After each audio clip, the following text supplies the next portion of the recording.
Bom, então pessoal, vamos lá. Vamos voltar no assunto do vídeo de ontem. Agora já saiu a convocação para a Copa e como eu já tinha antecipado para vocês, o Neymar provavelmente estaria na lista dos 26 convocados. Mas o que mais me surpreendeu foi aí uma histeria coletiva de alguns jornalistas esportivos no Brasil. Os caras simplesmente estavam cuspindo marimbondo com a convocação do Neymar. E ainda tem gente aí que quer me convencer que isso não é pelo menos uma leve perseguição política em cima do cidadão Neymar.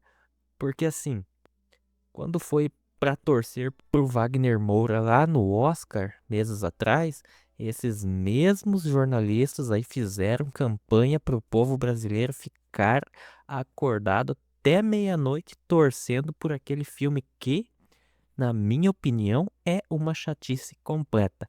Não vale sequer um minuto do seu tempo.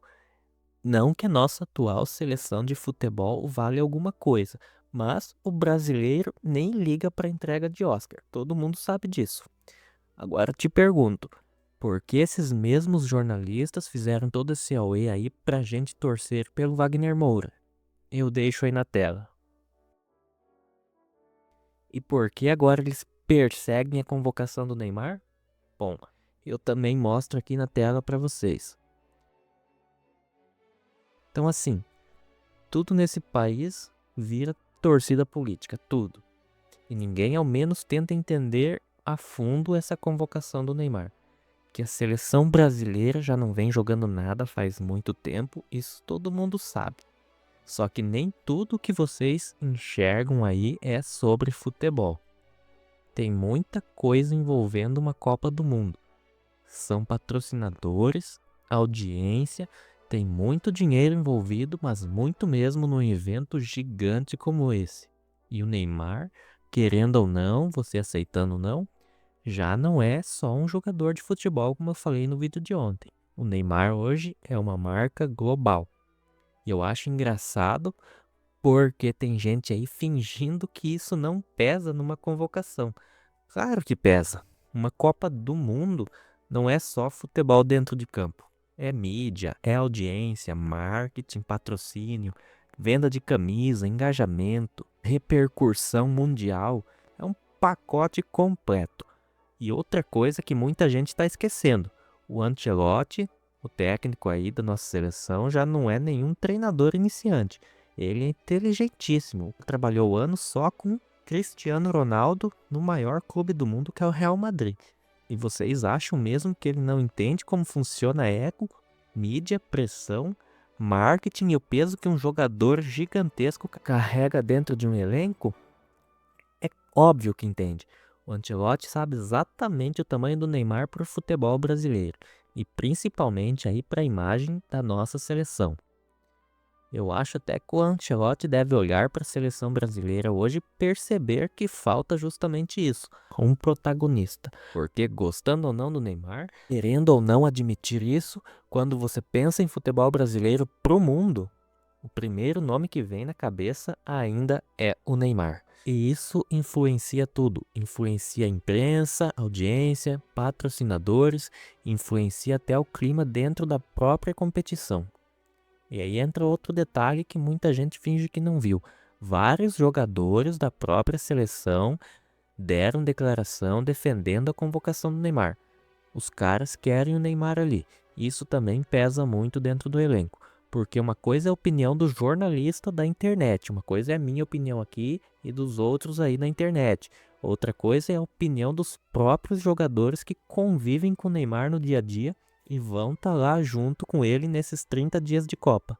E aceitamos ou não, o Neymar ainda é uma liderança técnica e midiática gigantesca. Mesmo se lesionando várias vezes em uma fase, mesmo sendo criticado o tempo todo, o nome dele continua sendo mais comentado. Isso aí diz muita coisa. Pensa aqui comigo. Muitos vão assistir só porque são fãs dele. E muitos outros vão assistir os jogos do Brasil só para torcer contra o Neymar. Porque simplesmente detestam ele. Só que no final das contas isso faz todo mundo assistir os jogos. E isso traz um aumento de audiência absurdo comparado ao cenário do Neymar ficar de fora.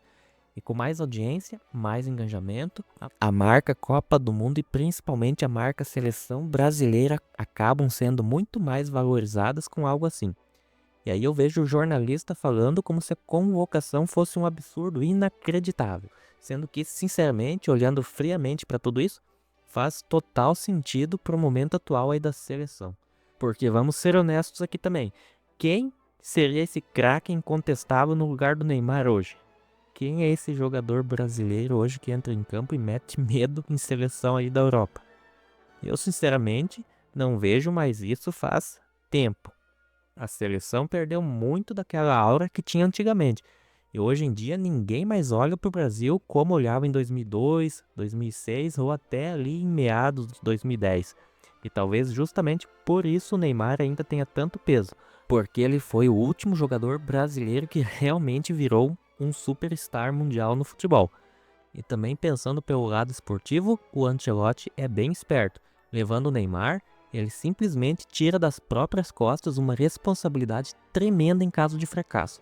Pensa aqui comigo, se leva o Neymar e perde, a culpa vai cair no Neymar. Agora, se ele não leva e perde, meu amigo, ele vai ter que carregar a culpa de ter deixado o Neymar de fora. Essas seriam as manchetes do outro dia aqui no Brasil, pode ter certeza. E vocês sabem como funciona a imprensa brasileira, né? No dia seguinte, iam estar todos os programas esportivos falando: ah, porque deixou o Neymar de fora, ah, porque não levou experiência, ah, porque faltou personalidade pro treinador. Então o Ancelotti também está pensando estrategicamente nisso, não tenho dúvida nenhuma. Agora, claro, isso não significa que o Neymar sozinho vai salvar a seleção. Também não sou maluco nenhum aqui de dizer isso. Futebol hoje em dia está muito mais coletivo, muito mais físico, muito mais organizado taticamente. Só que eu acho bizarro como tentam tratar o Neymar como se fosse um completo inútil. Aí também já é um exagero. E pensando aqui comigo, se eu vou torcer ou não para o Brasil nessa Copa, eu, sinceramente, como brasileiro, vou torcer. Agora, se eu acredito que tem chance de ganhar, olha, se tratando da seleção brasileira, a gente sempre tem chance, mas se olhar como um todo, sendo bem honesto com vocês, eu acho que nossas chances hoje são bem baixas. Tem seleção aí muito mais organizada, muito mais pronta e muito mais consistente que o Brasil atualmente. Só que Copa do Mundo também é momento, também é confiança, também é estrela. E se tem uma coisa que brasileiro gosta, é de acreditar até o final, né? Então, vamos ver no que isso vai dar. Até a próxima.